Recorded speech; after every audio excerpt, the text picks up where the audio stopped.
Video like जरूर कर लीजिए और ऐसे वीडियो लगातार फ्री में पाने के लिए चैनल को तुरंत सब्सक्राइब कर लीजिए और बेल आइकन को जरूर टैप कर लीजिए ताकि आगे भी सारे वीडियो आपको मिलते रहे। यूट्यूब में फॉलो करते हैं तो प्लीज ये वाला फ्री टेलीग्राम चैनल जरूर ज्वाइन कर लीजिएगा। सारे नोटिफिकेशन सारे अपडेट यहीं पे आते हैं, ध्यान रखिएगा। नमस्कार दोस्तों, स्वागत है आप सभी का ऑनलाइन एग्जाम प्रिपरेशन पर which is the part of study for civil services. दोस्तों, यूपी ट्रिपल एससी पीटी के लिए भारतीय राष्ट्रीय आंदोलन टॉपिक हमने स्टार्ट किया था, जिसमें हमने कुछ पॉइंट देख लिए हैं। आज हमारा जो नेक्स्ट टॉपिक है वह है सविनय अवज्ञा आंदोलन और गांधी इरविन समझौता। तो इससे संबंधित तथ्यों को हम जानेंगे। तो चलिए स्टार्ट करते हैं। सबसे पहला पॉइंट दिया गया है 6 अप्रैल 1930 को महात्मा गांधी ने मुट्ठी भर नमक बनाकर कानून तोड़ दिया था। कौन सा कानून? नमक कानून तोड़ दिया था। दांडी मार्च किया और फिर नमक बनाया और नमक कानून को तोड़ दिया। औपचारिक रूप से सविनय अवज्ञा आंदोलन की शुरुआत यहीं पर हो गई थी। इससे पहले वे 5 अप्रैल 1930 को साबरमती आश्रम से दांडी पहुंचे और अपनी ऐतिहासिक यात्रा पूरी की, जिसको दांडी मार्च के नाम से इतिहास में जाना जाता है। 1930 में महात्मा गांधी के नेतृत्व में सविनय अवज्ञा आंदोलन की शुरुआत की गई। तो आपसे एग्जाम में क्या पूछा जाएगा? सविनय अवज्ञा आंदोलन कब शुरू हुआ था? तो 1930 में सविनय अवज्ञा आंदोलन शुरू हुआ था। इसका प्रारंभ गांधी जी के प्रसिद्ध दांडी मार्च से हुआ। 12 मार्च 1930 को साबरमती आश्रम से गांधी जी आश्रम के 78 अन्य सदस्यों ने दांडी अहमदाबाद से 240 मील दूर स्थित भारत के पश्चिमी तट पर स्थित एक गांव के लिए पैदल यात्रा प्रारंभ की। तो दांडी कहाँ पर है? अहमदाबाद से 240 मील दूर है। तो यहीं पर यहाँ के लिए यात्रा शुरू की गई। अब कहाँ से की गई? साबरमती आश्रम से की गई। कब की गई? 12 मार्च 1930 को। तो ये चीज़ याद रखनी है। इसके बाद 12 मार्च को यहाँ से यात्रा शुरू हुई। 6 अप्रैल को वहाँ पर पहुँचे और नमक बनाकर नमक कानून तोड़ा। 24 दिनों की लंबी यात्रा के बाद उन्होंने 6 अप्रैल 1930 को दांडी में सांकेतिक रूप से नमक कानून को भंग किया। इस प्रकार नमक कानून तोड़कर उन्होंने औपचारिक रूप से सविनय अवज्ञा आंदोलन शुरू किया। सविनय अवज्ञा आंदोलन का शुरुआत कहाँ पर हुई? यहीं पर हो गई, दांडी मार्च में। जब दांडी पहुँच गए, नमक कानून तोड़ दिया, तो यहीं से शुरुआत मानी जाती है। ठीक है। तो 1930 12 मार्च 2 नवंबर 1929 को देश के प्रमुख नेताओं का एक सम्मेलन बुलाया गया। यहाँ पर एक घोषणा पत्र जारी हुआ, जिसे दिल्ली घोषणा पत्र के नाम से जाना जाता है। इसके बाद अगला तथ्य है, गांधी जी ने यंग इंडिया में एक लेख प्रकाशित करके सरकार के समक्ष 11 सूत्रीय मांगें रखी थी और इन मांगों को स्वीकार या अस्वीकार करने के लिए 31 जनवरी 1930 का समय दिया गया था। तो इसमें कई सारी मांगे थी जो महत्वपूर्ण थी भारतीयों के लिए। तो यहाँ पर गांधी जी के द्वारा 11 सूत्रीय मांगे रखी गई थी। नमक कानून तोड़ने के अपराध में जवाहरलाल नेहरू जी को 14 अप्रैल 1930 को गिरफ्तार कर लिया गया। इसके कारण उत्तेजना फैल गई और कलकत्ता, मद्रास, कराची, ये सारे जो नगर हैं, यहाँ पर उग्र प्रदर्शन होने लगे। 4 मई 1930 को गांधी जी को भी गिरफ्तार कर लिया, जब उन्होंने ऐलान किया कि धराशणा नमक कारखाने पर भी अपने साथियों के साथ धावा बोलेंगे और अपना नमक कानून तोड़ने का अभियान जारी रखेंगे। तो यहाँ पर गांधी जी को भी गिरफ्तार कर लिया और जितने बड़े नेता थे, तमाम बड़े नेताओं को गिरफ्तार कर लिया। अब नेताओं को गिरफ्तार कर लेंगे जो बड़े बड़े नेता हैं, तो आंदोलन तो अपने आप दब जाएगा। ठीक है। तो यहाँ पर ये चीज़ भी होती है। तो यहाँ पर हमने सविनय अवज्ञा आंदोलन से संबंधित कुछ तथ्यों को देखा। अब इस आंदोलन से जुड़े नेताओं के नाम देखते हैं कि कौन सा नेता कहाँ पर इससे जुड़ा। सबसे पहला नाम दिया गया सी राजगोपालाचारी। सविनय अवज्ञा आंदोलन के समर्थन में त्रिचनापल्ली से वेदारण्यम तक नमक सत्याग्रहियों की यात्रा का इन्होंने नेतृत्व किया और 30 अप्रैल 1930 को ये पुलिस के द्वारा गिरफ्तार हो गए। के केलप्पन, ये नायर कांग्रेसी थे। इन्होंने वाइकोम सत्याग्रह प्रारंभ किया था और सरकारी नमक कानून के विरोध में कालीकट से पय्यानूर तक यात्रा भी की। जवाहरलाल नेहरू सविनय अवज्ञा आंदोलन में सक्रियता से जुड़े थे। सरकारी नमक कानून की अवज्ञा आरोप में 17 अप्रैल 1930 को इनको गिरफ्तार भी किया गया और इन्होंने एक आधारभूत कृषि कार्यक्रम बनाया और संविधान सभा के गठन की मांग भी की। तो यहाँ पर आप देखते हैं जवाहरलाल नेहरू भी इससे जुड़े। पी कृष्णा पिल्लई ने राष्ट्रीय ध्वज को पूरे देश में फहराए जाने की अपील की और क्या किया? 17 अप्रैल 1930 को कालीकट के तट पर पुलिस के द्वारा जो लाठीचार्ज हुआ उसकी भर्त्सना भी की। बाद में इन्होंने केरल कम्युनिस्ट आंदोलन को भी संगठित किया। इसके बाद खान अब्दुल गफ्फार खान, बहुत इंपॉर्टेंट नाम है, एग्जाम में ये पूछा जाएगा, इनका नाम याद रखना है। उत्तर पश्चिम सीमांत प्रांत में स्वयं सेवियों का एक संगठन इन्होंने बनाया। जैसे क्या कहते थे? लाल कुर्ती दल कहा जाता था या फिर खुदाई खिदमतगार दल। तो ये इनका जो है ये पूछा जाता है, खुदाई खिदमतगार दल या लाल कुर्ती दल किसका था? खान अब्दुल गफ्फार खान ने इसकी स्थापना की थी। सरोजनी नायडू, ये भी बहुत इंपॉर्टेंट नाम है। सरोजनी नायडू भारतीय कांग्रेस की, भारतीय राष्ट्रीय कांग्रेस की यानी कि INC की, इंडियन नेशनल कांग्रेस की अध्यक्ष बनने वाली पहली भारतीय महिला थी। ठीक है, अगर पहली महिला पूछे तो वो तो एनीवे सेंट हो जाएंगी, लेकिन अगर पहली भारतीय महिला पूछे तो सरोजनी नायडू हो जाएंगी। इन्होंने धरसाना नामक जो स्थान है वहाँ पर नमक सत्याग्रहियों की जुलूस का नेतृत्व भी किया, सरकारी नमक कारखाने के सम्मुख तीव्र प्रदर्शन भी किया और धरसाना में नमक आंदोलनकारियों में गांधी जी के पुत्र मणिलाल और गांधी जी के दक्षिण अफ्रीका के निकट सहयोगी इमाम साहब का नाम भी उल्लेखनीय है। तो यहाँ पर मणिलाल भी शामिल हुए थे। सूर्यसेन, इनसे पूछा जाता है, इनका जो चटगांव था शास्त्रागार, सूर्यसेन के चटगांव विद्रोह समूह ने 2 शास्त्रागारों पर छापा मारा और एक अस्थायी सरकार की स्थापना की घोषणा की। इन्होंने भारतीय रिपब्लिकन सेना के नाम से घोषणा पत्र जारी किया और भारतीयों से ब्रिटिश शासन के खिलाफ विद्रोह करने का आह्वान भी किया। तो ये नाम याद रखना है। अगला नाम है सुभाष चंद्र बोस और GM सेनगुप्ता। सुभाष चंद्र बोस और GM सेनगुप्ता ने बंगाल कांग्रेस में गुट समूह का नेतृत्व किया और सविनय अवज्ञा का संचालन करने के लिए प्रतिद्वंदी संगठनों की यहाँ पर स्थापना की।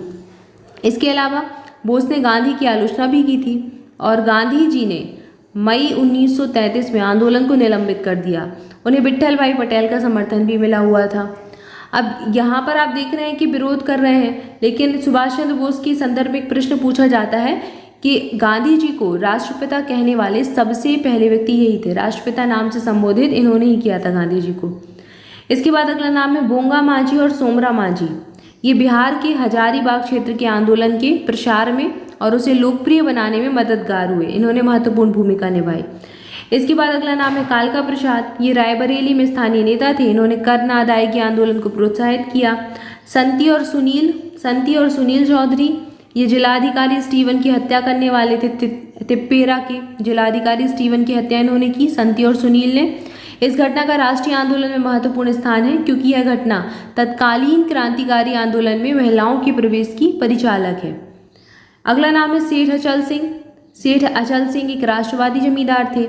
इन्होंने आगरा में ग्राम सेवा संघ का वित्त पोषण किया। वित्त पोषण मतलब वित्त दिया इन्होंने। अब कोई भी काम होना है तो उसको कुछ वित्त तो देना पड़ेगा, पैसे तो लगेंगे, तो इन्होंने वित्त पोषण किया ग्राम सेवा संघ का। क्षेत्रीय सांप्रदायिक दंगों को शांत करने में भी भूमिका निभाई और अहिंसा की नीति के कट्टर समर्थक थे। अगला नाम है शेख अब्दुल्ला। ये मुस्लिम स्नातक थे। इन्होंने उपनिवेश के विरुद्ध संघर्ष का रास्ता अपना लिया। 31 जुलाई 1931 को शेख अब्दुल्ला ने श्रीनगर जेल पर आक्रमण किया। यहाँ पर पुलिस फायरिंग में 21 बंदी मारे गए थे। यहाँ पर जो बंदी बने हुए थे, जो कैदी थे, वो मारे गए थे। इनका PN बजाज के नेतृत्व वाले जम्मू हिंदू मेहमान विरोधी संगठन से भी गहन संपर्क था। इसके बाद अगला नाम है मोहम्मद यासीन खान। मोहम्मद यासीन खान पंजाब के एक मुस्लिम नेता थे। इन्होंने महाराजा जयसिंह सवाई द्वारा लगान में वृद्धि और बेगार तथा जंगलों में शिकार पर प्रतिबंध लगाने के आदेश के विरुद्ध मियामो के विद्रोह को संगठित किया। इस्लाम से प्रभावित अर्ध जनजातीय कृषक समुदाय था जो, ठीक है। इसके बाद अगला नाम है KM अशरफ। KM अशरफ सविनय अवज्ञा आंदोलन से जुड़ने वाले भारत के पहले मार्क्सवादी इतिहासकार थे। पंडित मदन मोहन मालवीय 1920 के दशक में गांधीवादी विचारों के मुख्य प्रवर्तक बने, किंतु गांधी जी द्वारा हरिजन आंदोलन प्रारंभ करने के कारण ये कांग्रेस से अलग हो गए और इन्होंने पृथक कांग्रेस राष्ट्रवादी दल का गठन कर लिया। अगला नाम है सत्यमूर्ति, भूलाभाई देसाई और MA अंसारी और BC राय। तो ये सब जो लोग थे, इन्होंने एक पुनर्जीवित स्वराज्य पार्टी के माध्यम से चुनावी राजनीति में वापसी की मांग की। संपूर्णानंद के लिए विस्तृत समाजवादी कार्यक्रम की रूपरेखा प्रस्तुत की और इन्होंने 1934 में कांग्रेस समाजवादी दल प्रारंभ किया। ये इंपॉर्टेंट है कि संपूर्णानंद के द्वारा कांग्रेस समाजवादी दल शुरू किया गया था। नरेंद्र देव ने संपूर्णानंद के कांग्रेस समाजवादी दल को सहयोग और समर्थन दिया था। इसके बाद अगला नाम आप देख रहे हैं KF नरीमन और यूसुफ मेहर अली। इन्होंने कांग्रेस की युवा शाखा का नेतृत्व किया। कालांतर में इनका उदय भारत के प्रमुख समाजवादी नेताओं के रूप में भी हुआ। स्वामी गोविंदानंद, ये भी कराची और सिंध से जुड़े। एन बी गाडगिल अपने समाजवादी विचारों को प्रसारित करते हुए 1929 में 1929 में मंदिर प्रवेश आंदोलन को समर्थन इन्होंने दिया। बाद में इन्होंने गैर ब्राह्मण सत्यशोधक समाज पूना के केशव राव जेधे के नेतृत्व में इसका भी मैत्रीपूर्ण समझौता इन्होंने कर लिया था। इससे मैत्रीपूर्ण समझौता इन्होंने किया। इसके बाद अगला नाम है बी आर अम्बेडकर। अब बी आर अम्बेडकर क्या कर रहे थे इस समय, तो इन्होंने महार जाति के दलित नेता थे। एक तो ये इन्होंने अस्पृश्यता के विरुद्ध जोरदार आवाज उठाई, समाज से इस कुरीति को समाप्त करने की भी मांग की। 1930 में इन्होंने गोलमेज सम्मेलन में भाग लिया और कांग्रेस अम्बेडकर के नेतृत्व में चल रहे राजनीतिक आंदोलन को अपने पक्ष में करने में असफल रही, तो अंततः उसे अम्बेडकर से समझौता करना पड़ा। तो अस्पृश्यता के लिए इन्होंने कई सारे काम किए, अस्पृश्यता को दूर भगाने के लिए अस्पृश्यता के विरुद्ध इन्होंने आवाज उठाई। गोपा बंधु चौधरी उड़ीसा से जुड़े हुए थे। उड़ीसा में इन्होंने लोकप्रिय बनाया आंदोलन को। पुरी, बालासोर, कटक, यहाँ पर ये नमक सत्याग्रहियों का नेतृत्व कर रहे थे। तरुणा राम फुक्कन और NC बारदोलोई, ये दोनों ही कांग्रेस के नेता थे। असम में इन्होंने आंदोलन के पक्ष में कार्य किया। आधिकारिक तौर पर वन सत्याग्रह प्रारंभ करने से इन्होंने इनकार कर दिया था। इसके बाद अगला नाम है जदुनंदन शर्मा। तो ये बिहार के गया में किसान सभा आंदोलन के प्रारंभ करने वाले नेताओं में प्रमुख नेता थे। दुग्गिराला बालाराम कृष्णैया, ये 1931 में आंध्र तटीय क्षेत्रों में विशेषकर कृष्णा जिले में लगान विरोधी आंदोलन प्रारंभ करने वाले थे। और तेलुगु भाषा में गांधी गीता नामक पुस्तक भी इनके द्वारा लिखी गई, जिसने इस क्षेत्र के लोगों में राष्ट्रवादी भावनाएं जागृत करने में महत्वपूर्ण भूमिका निभाई। तो आप देख रहे होंगे कि भारत के अलग अलग क्षेत्रों से अलग अलग लोग नमक सत्याग्रह का नेतृत्व कर रहे थे, कहीं ना कहीं से जुड़ रहे थे, विचारों के माध्यम से या फिर किसी संगठन के माध्यम से प्रचार प्रसार कर रहे थे। इसके बाद अगला नाम देखिए, अगला नाम दिया गया NB राम नायडू और NC रंगा। 1931 में वेंकटागिरी राज्य नेल्लोर में वन सत्याग्रह आंदोलन इनके द्वारा चलाया गया था। तो ये इंपॉर्टेंट है कि वन सत्याग्रह आंदोलन वेंकटगिरी राज्य में नेल्लोर में किसने चलाया था, NB राम नायडू और NC रंगा ने। इसके बाद अगला नाम है AK गोपालन। AK गोपालन एक स्कूल के शिक्षक थे। इनकी गणना केरल के गुरुवायूर में लोकप्रिय कार्यकर्ताओं में की जाती है। कालांतर में केरल के सबसे प्रमुख और लोकप्रिय साम्यवादी कृषक नेता थे।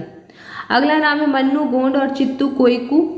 ये दोनों ही मध्य प्रांत के बैतूल नामक स्थान में वन सत्याग्रह प्रारंभ करने वाले थे। अगला नाम है मौलाना भशानी। तो मौलाना भशानी सिराजगंज में विशाल प्रजा सम्मेलन में इन्होंने आयोजित किया। कहाँ पर, सिराजगंज में एक सम्मेलन था, प्रजा सम्मेलन, जो कि जिसका आयोजन इनके द्वारा किया गया और जमींदारी उन्मूलन और ऋणों में छूट की यहाँ पर इनके द्वारा मांग की गई। MN रॉय, ये नाम थोड़ा इंपॉर्टेंट है। MN रॉय और इनके अनुयायी जो थे, इन्होंने समाजवादी विचारों को लोकप्रिय बनाने की दिशा में काम किया और अवध में कर अदायगी के विरुद्ध आंदोलन भी प्रारंभ किया।